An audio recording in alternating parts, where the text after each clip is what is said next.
once upon a time in a world of magic, light, and darkness.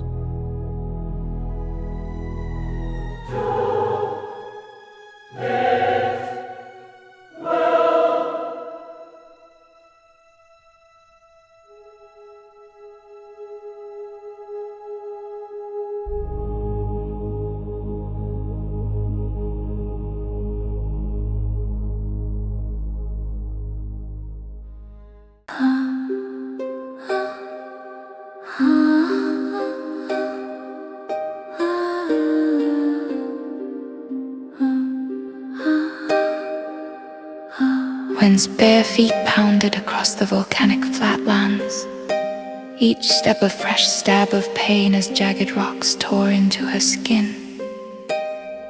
The terrain was merciless, but the fear coursing through her veins propelled her forward. Her breath came in ragged gasps, heart thundering in her chest, her legs trembling with exhaustion. Still, she couldn't stop. Not yet.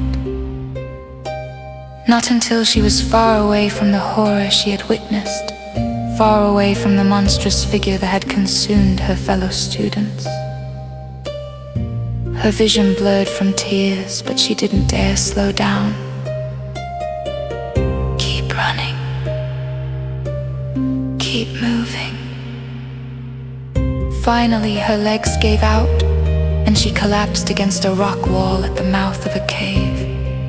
Her body ached, her muscles burning from the relentless sprint, but it wasn't the physical pain that tore at her.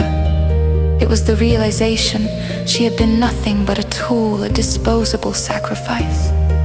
Her foolishness and naivety had nearly cost her life.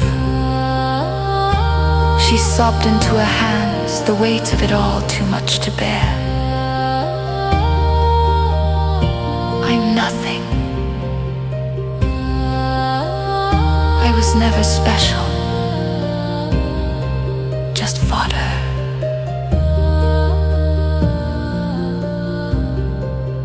When whispered to herself, tears mingling with the dirt on her cheeks, I wasn't that sweet. I was never going to be. But the silence around her broke.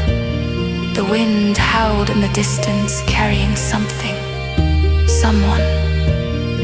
The sound grew closer, and Wen's breath caught in her throat.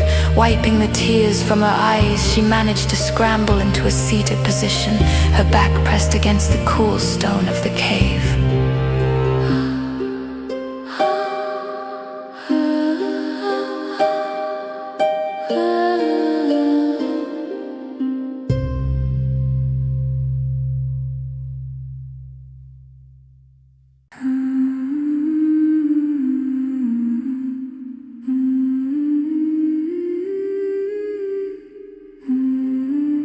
Emerging from the shadows was Nizrena, the witch master.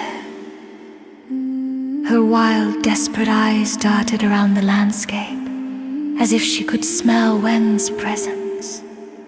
I know someone is here, Nizrena barked, her voice sharp, echoing across the flatlands.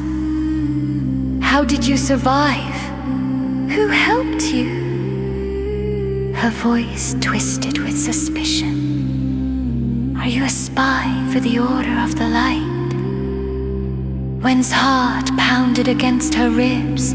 She was still invisible, thanks to Gava's enchanted stone. But the Witchmaster's crazed gaze was unnerving. Stay still, don't move.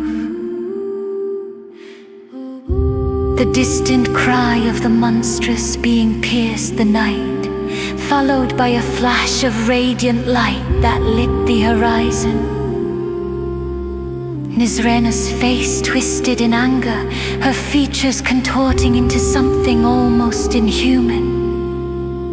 She let out a guttural scream of frustration, her voice rising above the wind. Where are you, spy? Nizrena hissed, her eyes narrowing as she scanned the landscape. Tell me before they catch up. is responsible?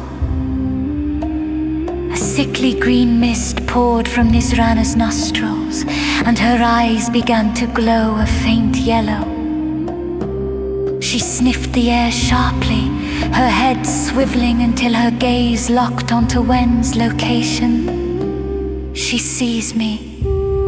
Panic shot through Wen, and in her terror she dropped the pink stone. It tumbled from her fingers, rolling across the dirt, until it stopped at Nisrena's feet.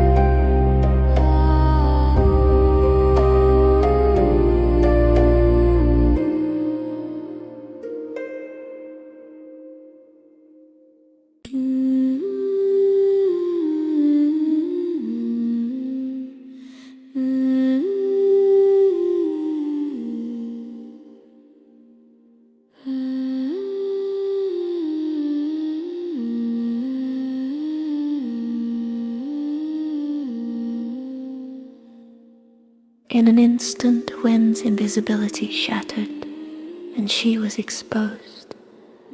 Nisrena's eyes widened in disbelief as she stared at the stone. Kava, that sentimental fool. Her voice dripped with contempt as she turned her attention back to Wen. She betrayed the order of the darkness for someone like you. Before Wen could react, a commanding voice cut through the chaos. No one has betrayed your order, Nisrena.